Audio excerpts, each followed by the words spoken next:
जय भोलेनाथ की। रुद्र संहिता सती खंड 28वां अध्याय। दक्ष यज्ञ का समाचार पाकर एवं शिव की आज्ञा प्राप्त कर देवी सती का शिवगणों के साथ पिता की यज्ञ मंडप के लिए प्रस्थान।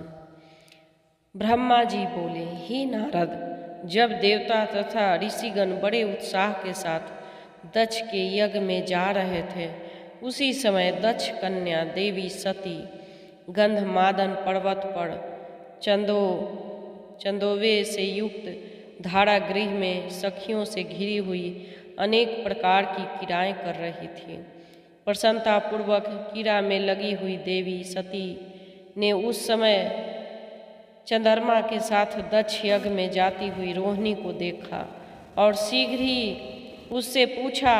उन्हें देखकर सती जी अपनी हितकारिणी, प्राण प्यारी, सौभाग्यशालिनी, प्रिय तथा श्रेष्ठ सखी विजया से बोली।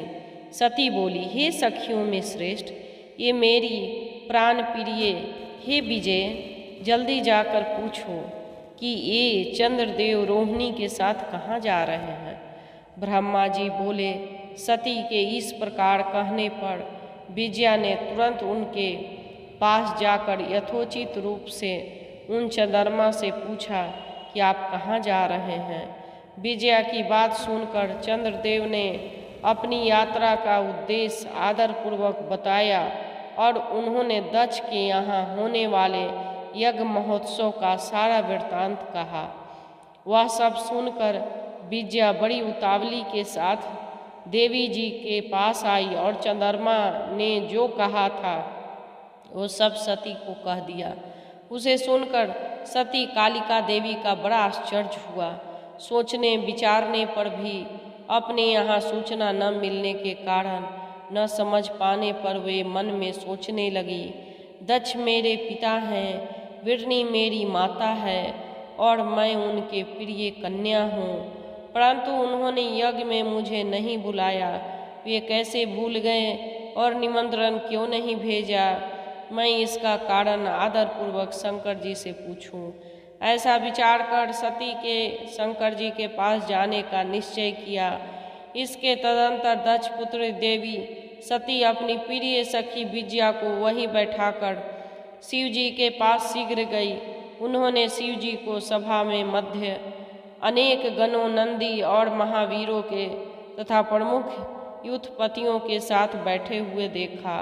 वे अपने पति सदाशिव ईशान को देखकर उस कारण को पूछने के लिए शीघ्र उनके पास पहुंच गई। शिव जी ने बड़े प्रेम से प्रिया सती को अपने गोद में बैठाया और बड़े आदर के साथ उन्हें अपने वचनों से प्रसन्न किया। उसके बाद महालीला करने वाले तथा सज्जनों को सुख देने वाले सर्वेश्वर शंकर, जो गणों के मध्य से में विराजमान थे, सती से शीघ्र कहने लगे। शिव जी बोले, तुम इस सभा के मध्य में आश्चर्यचकित होकर क्यों आई हो। हे सुंदर कटि प्रदेश वाली, तुम इसका कारण प्रेम पूर्वक शीघ्र बताओ। ब्रह्मा जी बोले, हे मुनीश्वर, शिव जी ने जब इस सती को इस प्रकार कहा तो वे शिवा हाथ जोड़कर प्रणाम करके प्रभु से कहने लगे। सती बोली, हे प्रभु, मैंने सुना है कि मेरे पिताजी के यहाँ कोई बहुत बड़ा यज्ञ हो रहा है। उसमें महान उत्सव होगा और वहाँ देवता तथा ऋषि एकत्रित हुए हैं। हे देव देवेश्वर, पिताजी के उस महान यज्ञ में जाना आपको अच्छा क्यों नहीं लग रहा है। हे प्रभु, जो भी कारण हो वह सब बताइए। महादेव सुहृदों का धर्म है कि सुहृदों के साथ अच्छी संगति करके रहें। मित्र लोग प्रेम को बढ़ाने वाली इस प्रकार की संगति को करते रहते हैं। इसलिए हे प्रभु, हे स्वामी मन, आप मेरी प्रार्थना से मेरे साथ पिताजी की यज्ञ मंडप में अवश्य चलिए। ब्रह्मा जी बोले। सती के इस वचन को सुनकर दक्ष के बागबानों से बिंधे हुए हृदय वाले देव महेश्वर मधुर वचन कहने लगे। महेश्वर बोले, हे देवी, तुम्हारे पिता दक्ष मेरे विशेष द्रोही हो गए हैं, जो प्रमुख देवता, ऋषि तथा अन्य लोग अभिमानी, मूढ़ और ज्ञान शून्य हैं, वही तुम्हारे पिता के यज्ञ में गए हुए हैं। हे देवी, जो लोग बिना बुलाए दूसरे के घर जाते हैं, वे वहाँ अनादर ही पाते हैं। जो मृत्यु से भी बढ़कर होता है, चाहे वो इंद्र ही क्यों न हो, बिना बुलाए दूसरे के घर जाने पर लघुता ही प्राप्त होगी, और फिर दूसरे की बात ही क्या, ऐसी यात्रा अनर्थ का कारण बन जाती है। इसलिए तुमको और मुझको जो विशेष रूप से दक्ष के यज्ञ में नहीं जाना चाहिए। ये प्रिय, यह मैंने सत्य कहा है।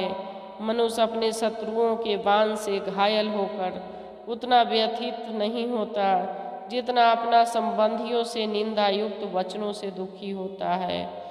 हे प्रिय सज्जनों, में रहने वाले विद्या आदि 6 गुण जब दुष्ट मनुष्यों में आ जाते हैं तो उनकी स्मृति नष्ट हो जाती है और वे मानी होकर तेजस्वियों की ओर नहीं देखते। ब्रह्मा जी बोले, महात्मा महेश्वर, इस प्रकार कहने पर सती वाक्य वेताओं में श्रेष्ठ भगवान शंकर से रोषपूर्वक कहने लगी। सती बोली, हे शंभु, हे अखिलेश्वर, जिनके जाने से यज्ञ सफल हो जाता है, जो उन्हीं आपको दुष्ट पिता ने आमंत्रित नहीं किया है। हे भव, उस दुरात्मा दक्ष के तथा वहाँ से आए हुए संपूर्ण दुरात्मा देवताओं तथा ऋषियों के मनोभावों को मैं जानना चाहती हूँ। अतः हे प्रभु, मैं आज ही अपने पिता के यज्ञ में जा रही हूँ। हे नाथ, हे महेश्वर, आप मुझे वहाँ जाने की आज्ञा प्रदान कीजिए। ब्रह्मा जी बोले, उन देवी को इस प्रकार कहने पर सर्वज्ञ, सर्वदृष्टा, सृष्टिकर्ता एवं कल्याण स्वरूप साक्षात भगवान रुद्र सती से कहने लगे। शिवजी बोले, हे देवी, यदि इस प्रकार तुम्हारी रुचि वहाँ अवश्य जाने की है तो हे सुवर्ते, मेरी आज्ञा से तुम महाराजाओं के योग्य उपचार करके बहुत से गुणों से संपन्न हो इसे सजे हुए नंदी वृषभ पर सवार होकर शीघ्र अपने पिता के यज्ञ में जाओ।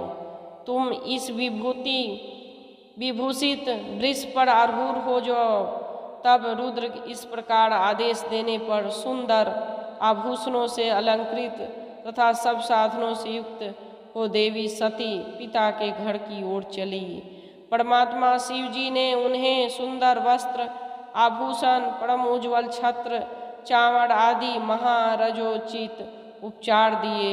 भगवान शिव जी की आज्ञा से 60,000 रुद्रगण भी बड़ी प्रसन्नता और महान उत्साह के साथ कौतूहल पूर्वक सती के साथ गए। उस समय वहाँ यज्ञ में सभी ओर महान उत्सव हो रहा था। वामदेव के गणों में शिवप्रिया सती का भी उत्सव मनाया। महावीर तथा शिवप्रिय वे गण कौतूहलपूर्ण कार्य करने तथा सती और शिव की यश गाने लगे और बलपूर्वक उछल कूद करने लगे। जगदम्बा की यात्रा काल में सब प्रकार के महान शोभा हो रही थी। उस समय जो सुखद जय जयकार आदि शब्द उत्पन्न हुआ, उससे तीनों लोक गूंज उठा। जय भोलेनाथ की। रुद्र संहिता सती खंड 28वां अध्याय समाप्त। जय भोलेनाथ की, जय भोलेनाथ की, जय भोलेनाथ की, जय भोलेनाथ की, जय भोलेनाथ की, जय जय जय जय जय जय जय जय जय भोलेनाथ।